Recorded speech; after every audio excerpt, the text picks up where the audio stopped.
ಇನ್ನು BY ವಿಜೇಂದ್ರ ವಿರುದ್ಧ ಭಿನ್ನಮತಕ್ಕೆ ಕಾರಣ ಏನು ಗೊತ್ತಾ? ನಾಯಕತ್ವ ಬದಲಾವಣೆ ಮಾಡಿದಲ್ಲಿ ಪರಿಣಾಮಗಳಾಗೋದೇನು ಅಂತಕ್ಕಂಥದ್ದು. ಈಗ ಕಳೆದ ಕೆಲವು ದಿನಗಳಿಂದ ಕೂಡ BY ವಿಜೇಂದ್ರ ವಿರುದ್ಧ ಭಿನ್ನಮತಕ್ಕೆ ಕಾರಣ ಏನು ಗೊತ್ತಾ? BJPಯಲ್ಲಿ ಭಿನ್ನಮತ ಸ್ಫೋಟ, ಇನ್ನು ನಾಯಕತ್ವ ಬದಲಾವಣೆ ಮಾಡಿದ್ದಲ್ಲಿ ಆಗೋ ಪರಿಣಾಮಗಳೇನಂತ ಪ್ರಶ್ನೆ. ಈಗ ವಿಜೇಂದ್ರ ವಿರುದ್ಧ ಪ್ರಮುಖ ಆರೋಪಗಳೇನಪ್ಪ, ಭಿನ್ನಮತಕ್ಕೆ ಕಾರಣಗಳೇನು ಅಂತ ಹುಡುಕ್ತಾ ಇರೋದೀಗ.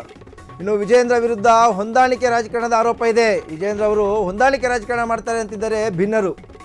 ಅಷ್ಟೇ ಅಲ್ಲದೆ ಕುಟುಂಬ ರಾಜಕಾರಣಕ್ಕೆ ಮಣೆ, ಭ್ರಷ್ಟಾಚಾರದ ಆರೋಪ, ಇನ್ನು ಏಕಪಕ್ಷೀಯ ತೀರ್ಮಾನ, ಹಿರಿಯರ ಕಡೆಗಣನೆ, ಇವು ವಿಜೇಂದ್ರ ವಿರುದ್ಧ ಇರತಕ್ಕಂಥ ಭಿನ್ನಮತಕ್ಕೆ ಕಾರಣ ಆಗಿರ್ತಕ್ಕಂಥ ಆರೋಪಗಳು.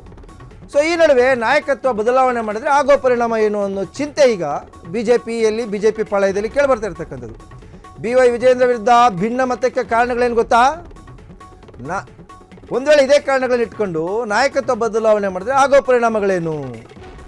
ಇನ್ನು BJP ರಾಜ್ಯಾಧ್ಯಕ್ಷ ವಿಜೇಂದ್ರ ವಿರುದ್ಧ ಇರ್ತಕ್ಕಂಥ ಪ್ರಮುಖ ಆರೋಪಗಳೇನಪ್ಪ ಅಂತಂದರೆ, ಭಿನ್ನಮತಕ್ಕೆ ಕಾರಣ ಆಗಿರ್ತಕ್ಕಂಥದ್ದು ವಿಜೇಂದ್ರ ವಿರುದ್ಧ ಹೊಂದಾಣಿಕೆ ರಾಜಕಾರಣದ ಆರೋಪ, ಇನ್ನು ಕುಟುಂಬ ರಾಜಕಾರಣಕ್ಕೆ ಮಣೆ ಹಾಕ್ತಾರೆ, ಅಲ್ಲದೆ ಭ್ರಷ್ಟಾಚಾರದ ಆರೋಪ ಕೂಡ ಅವ್ರ ಮೇಲೆ ಇರ್ತಕ್ಕಂಥದ್ದು.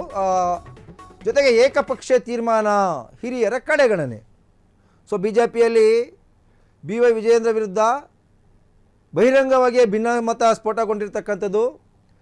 ಇನ್ನು ವಿಜೇಂದ್ರ ಅವರು ಭ್ರಷ್ಟರು ಅಂತಕ್ಕಂಥ ಒಂದು ಹೇಳಿಕೆಯನ್ನು ರೆಬಲ್ ಟೀಮ್ ಏನು ಯತ್ನಾಳ್ ಏನಿದ್ದಾರೆ ಅವರ ಟೀಮ್ನ ಸದಸ್ಯರು, ಅವರ ಟೀಮ್ ಅವ್ರು ಹೇಳ್ತಿರ್ತಕ್ಕಂಥದ್ದು.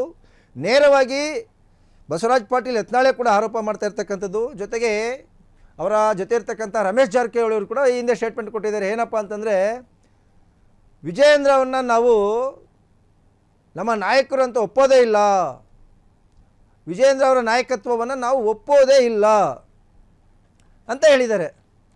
ಇದಕ್ಕೆ ಭಿನ್ನರು ಕೊಟ್ಟಂಥ ಕಾರಣಗಳೇನಪ್ಪ ಅಂತಂದರೆ, ಈಗ ಹಿರಿಯರು ಹೈಕಮಾಂಡ್ ಕೇಳ್ತಾರೆ, ಯಾಕಪ್ಪ ವಿಜೇಂದ್ರ ವಿರುದ್ಧ ಏನು ಸಮಾಚಾರ ಅಂತ.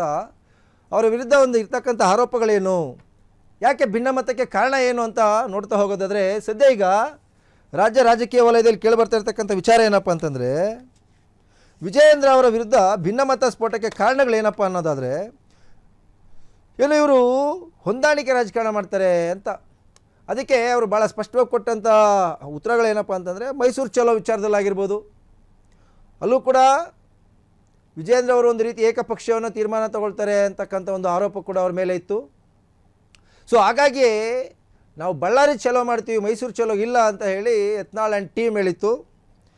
ಇನ್ನು ವಿಜೇಂದ್ರ ಅವರ ವಿರುದ್ಧ ಇರ್ತಕ್ಕಂಥ ಇನ್ನೊಂದು ಆರೋಪ ಏನಪ್ಪ ಅಂತಂದರೆ, ಕುಟುಂಬ ರಾಜಕಾರಣಕ್ಕೆ ಮಣೆ, ಜೊತೆಗೆ ಭ್ರಷ್ಟಾಚಾರದ ಆರೋಪ.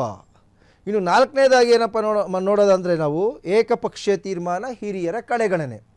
ಅಂದರೆ ವಿಜೇಂದ್ರ ಅವರು ಇನ್ನೂ ಯಂಗ್ಸ್ಟರ್ ಇದ್ದಾರೆ, ಅನುಭವದ ಕೊರತೆ ಇದೆ, ಅವರ ಒಂದು ಏಕಪಕ್ಷೀಯವಾಗಿ ತೀರ್ಮಾನ ತಗೊಳ್ತಾರೆ, ಹಿರಿಯರನ್ನು ಕಡೆಗಣಿಸ್ತಾ ಇದ್ದಾರೆ ಅಂತಕ್ಕಂಥದ್ದು ಈಗ BJPಯ ಪಾಳಯದಲ್ಲಿ ಕೇಳಿಬರ್ತಾ ಇರ್ತಕ್ಕಂಥ ಬಹುದೊಡ್ಡ ಕೂಗು. ಇನ್ನು ವಿಜೇಂದ್ರ ಅವರ ವಿರುದ್ಧ